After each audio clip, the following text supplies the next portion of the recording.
Beautiful souls, welcome back to my channel. So happy you found your way here. If you are new, welcome. Here you will find a range of emotional and spiritual topics. Today we're discussing a topic that's important but often overlooked. And it has to do with taking responsibility for our experience in relationships and the value of knowing your love language. Oftentimes we expect our partners to just know and somehow figure it out. And for some people, it's difficult to admit a need even in an intimate relationship with a loved one. This, however, can lead to a buildup in frustration and resentment when unspoken or unknown needs aren't being met. We can also hurt others by consistently telling them that they're not good enough or they're inadequate and attempt to change them to meet our expectations, which is not their life mission. So from a high vibe point of view, we're actually violating them, devaluing them, which isn't good. It doesn't keep us in our high vibes. So knowing your love language can also protect you from manipulation and help you clearly communicate your needs and even ensure that you have nervous system compatibility in your relationships. So, all right, let's get started. So first things first, what is exactly a love language? The concept of love languages was introduced by Dr. Gary Chapman in his book, The 5 Love Languages. And essentially, a love language is the way we express and receive love. Chapman identified 5 primary love languages: words of affirmation, acts of service, receiving gifts, quality time, and physical touch. So why is it so important to know your love language? Well, one major reason is to avoid manipulation. When someone understands your love language, they know exactly how to make you feel cherished and valued. And while this can be a beautiful thing in a healthy relationship, it can also be a tool for manipulation in the wrong hands. Like love bombers. They know your love language, for example, are words of affirmation. So they shower you with compliments and kind words to win your trust and affection, even if their intentions aren't genuine. By being aware of your own love language, you can be more discerning about the motivations behind someone's actions. And don't be fooled, because we're constantly sending off signals what our love language is.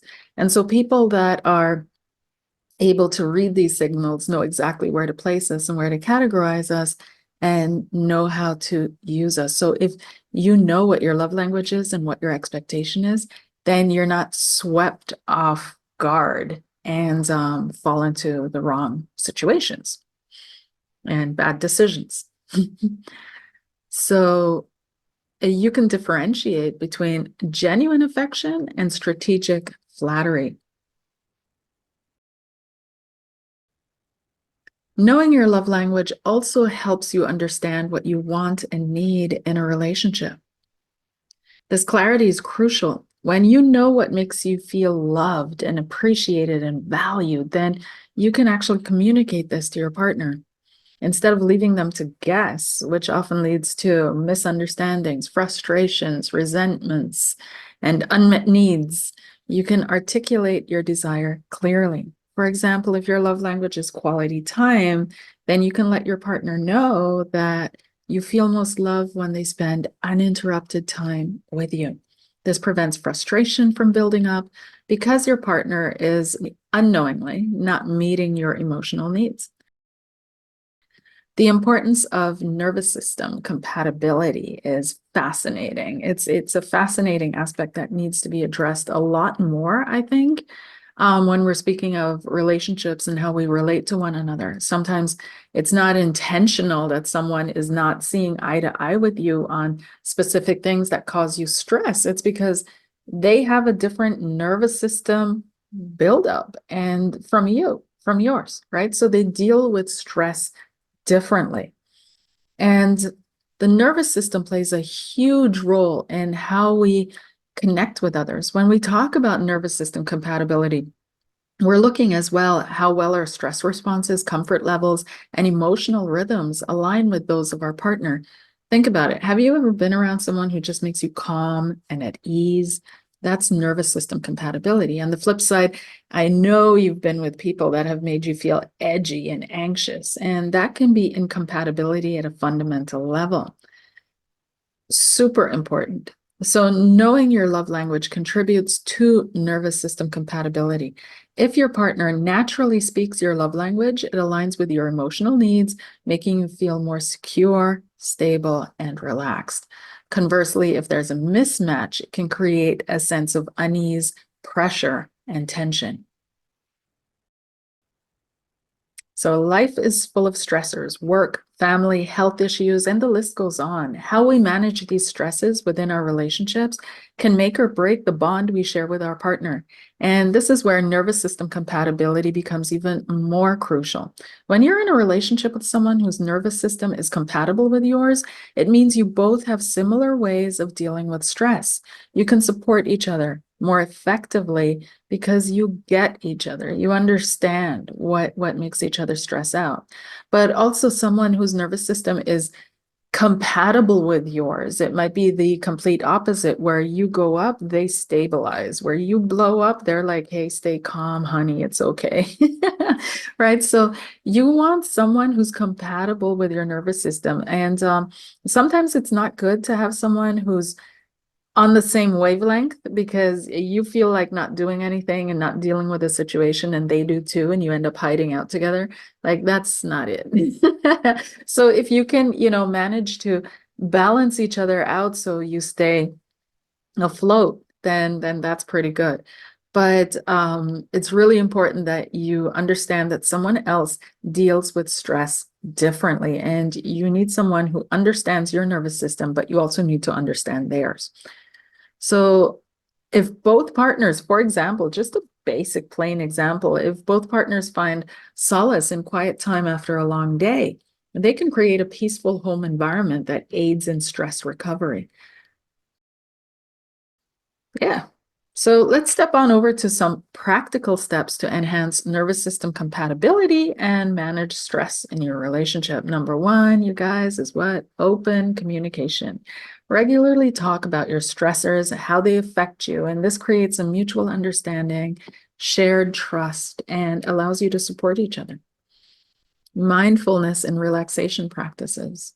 Engage in activities that help calm the nervous system together, such as meditation or even just deep breathing exercises. Doing these together can strengthen your bond. Establish routines. Having a predictable routine can reduce stress. This might include a regular bedtime, shared meals, scheduled times for relaxation. And empathy and patience is another one. Stress can sometimes make people irritable and distant, and practicing empathy and patience will help you navigate these moments without escalating conflicts. And so knowing your love language is a powerful tool. Oh, I forgot to mention journaling. Journaling is a favorite of mine. If you journal down like your day, after a while, you can look back and you can see exactly what your triggers are, exactly how you responded, and exactly what you would have needed in that moment. So this is not about going back and seeing how wrong you were, but going back and getting to know yourself and who you really are, appreciating yourself, developing self-value so that you can say, okay, this is the kind of person I am, and this is my need. This is what I need. This is what I require, and accepting that. So journaling, doing it that way can actually lead to more self-love and self-acceptance, which is fantastic in any relationship. So in conclusion, knowing your love language is a powerful tool in navigating relationships. It helps protect you from manipulation by giving you insight into how you give and receive love, allows you to communicate your needs to your partner clearly, and ensures that you guys are on an aligned nervous system level.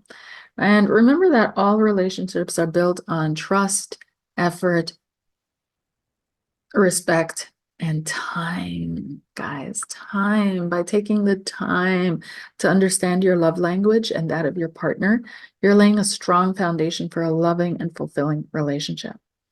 Thank you guys so much for joining me today. If you like this video, give it a thumbs up, subscribe to my channel for more insights and readings. We all love readings. And share your thoughts in the comments below. What's your love language? How has knowing it impacted your relationships? I'd love to hear from you. Until next time, take care, and stay connected.